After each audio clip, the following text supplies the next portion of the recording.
You know what I hate about blues? It's the entitlement. You think you deserve this. You know, you're coming at me with your dual brick hammers and your bull goats set, and you got your bubble on. Well, pop that. You don't deserve that. I can tell. Raised in the suburbs. Your parents never told you no. Got your first car at 16. Parents bought it for you. I had to buy my own car. I had to buy a 1995 Buick Century. That car almost killed me. And you know what? It built character. But blues, they didn't have to do that. Look at this guy. Radon set. Look at this guy. He's got the bloodhound thing. He's got the jellyfish shield. Be serious. Be serious for once in your life. So we're getting a new From Software game. Source, trust me, bro.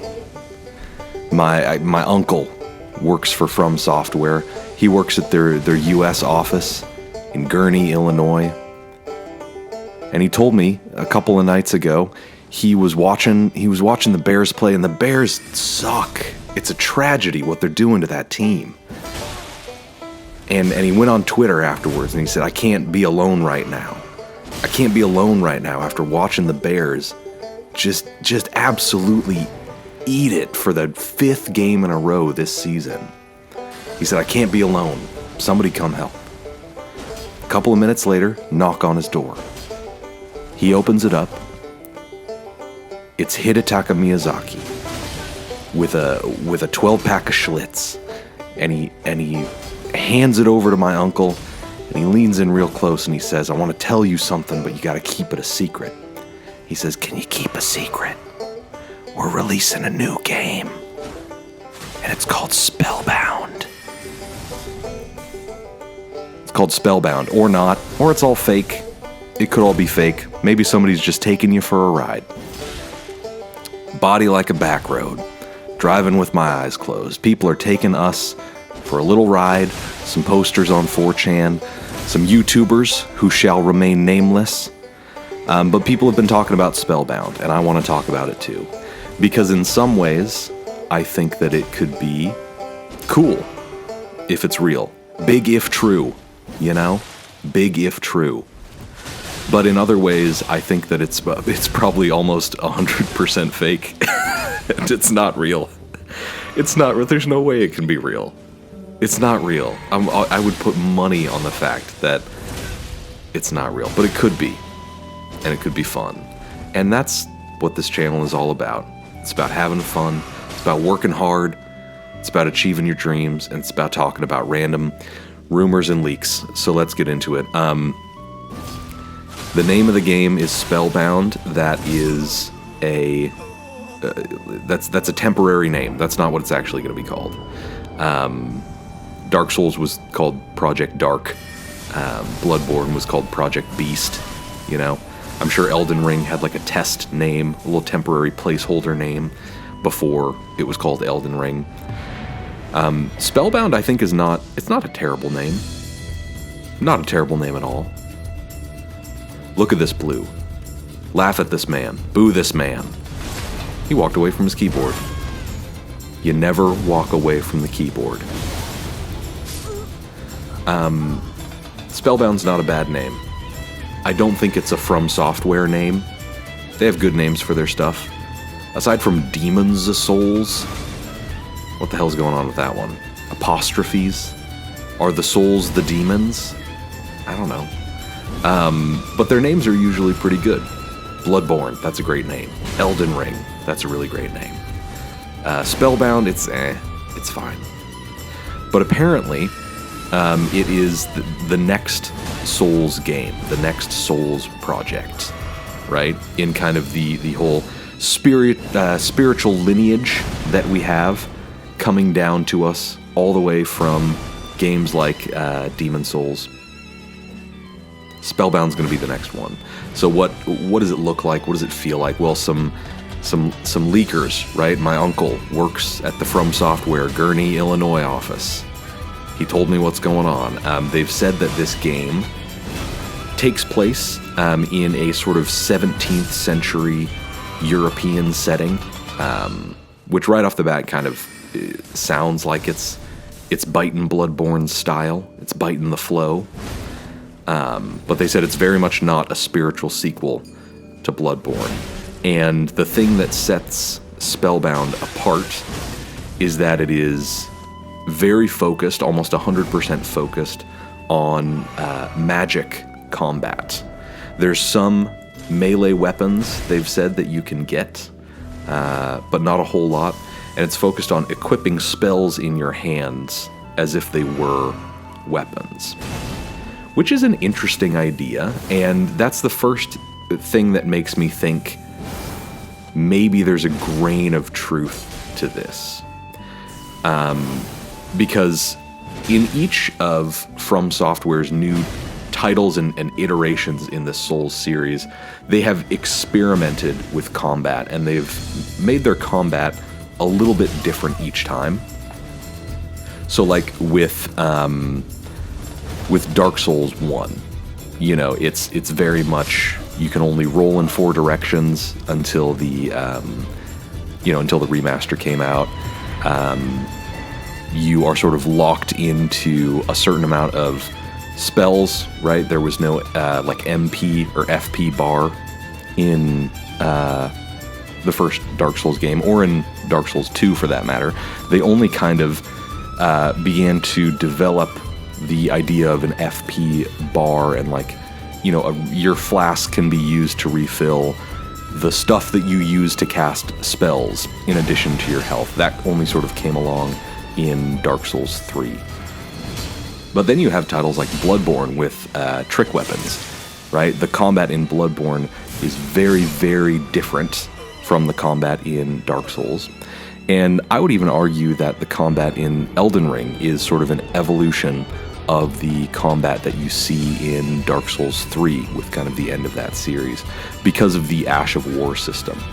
And I think people don't give enough credit to From Software for just how massive of an undertaking the Ash of War system is in Elden Ring.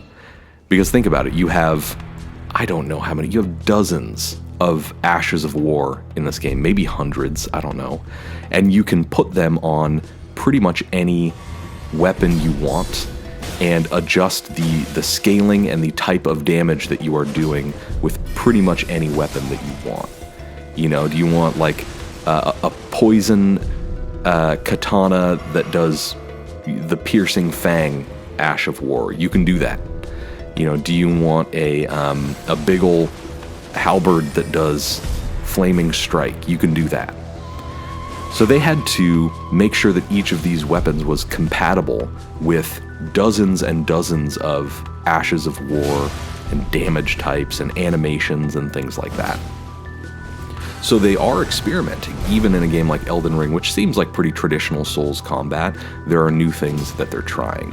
So it makes sense to me that the next thing in the Souls series, whether it is Spellbound or whether it is just something else that we don't know of yet and that there hasn't been any leaks or any information about yet, the next thing is going to iterate on that combat. It's going to make it different in some way. It's going to switch things up.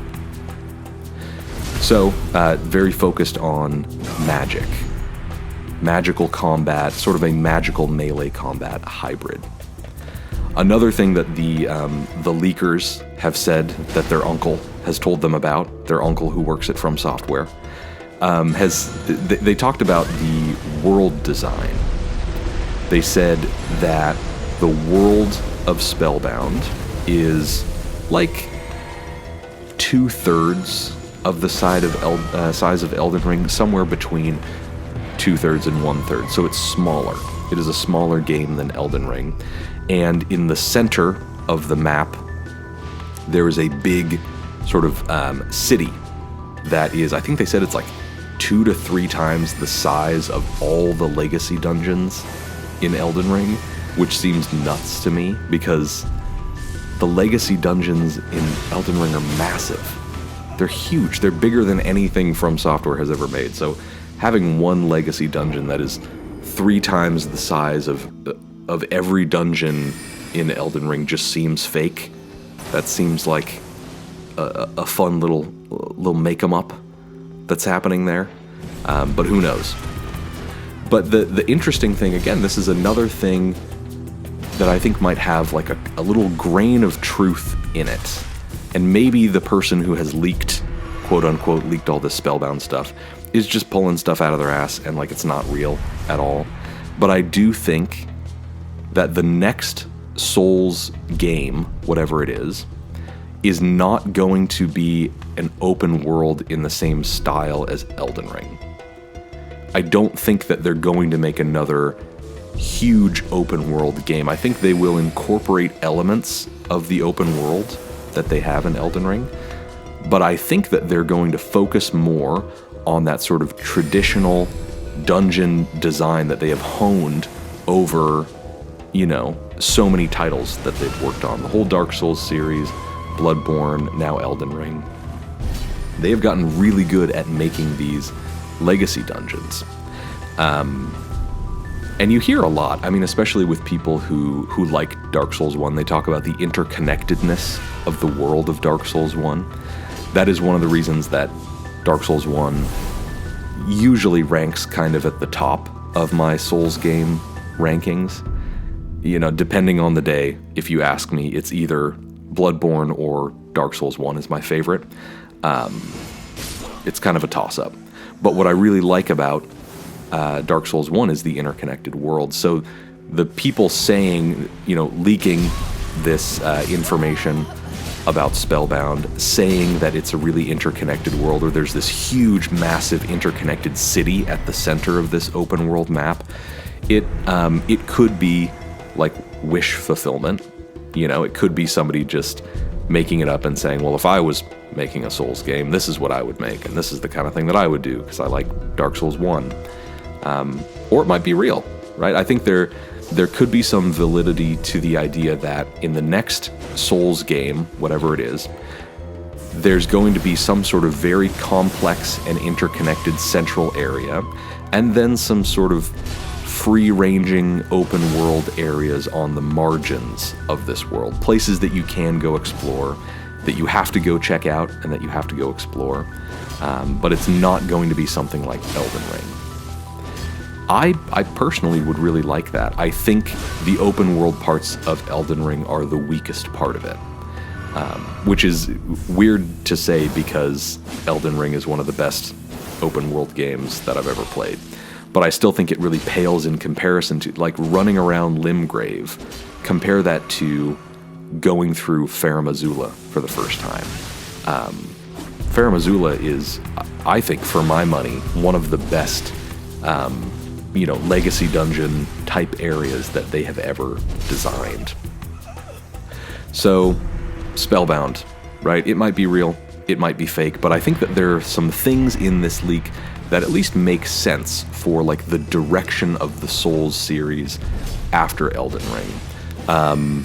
Now, the smart money is on them just making Elden Ring 2, because all the bean counters, the money guys at Katakawa and at From Software are probably just breathing down the team's neck and saying, Elden Ring made us $1 gazillion. Like, make us Elden Ring 2 and make it as quick as you can so that we can make more money. That's how this industry works. Hopefully, From Software and the designers there and the team there have enough clout that they can say no to the money guys and say, we're going to make something original. And I think, personally, kind of my crackpot theory is that the DLC is basically going to be Elden Ring 2. I think it will be that big, and that will free them up to do something original next. And maybe that's Spellbound, maybe it's something completely out of left field that we just don't even know about yet. We haven't heard about it, we have no idea what this thing is going to be. The leaks, I think, are fun to read. I wouldn't really put any stock in them being especially true, but I think that they do have some interesting ideas, and some of the stuff that they're saying kind of rings true to me about possibly where the Souls genre is headed in the future. Alright, thanks for watching.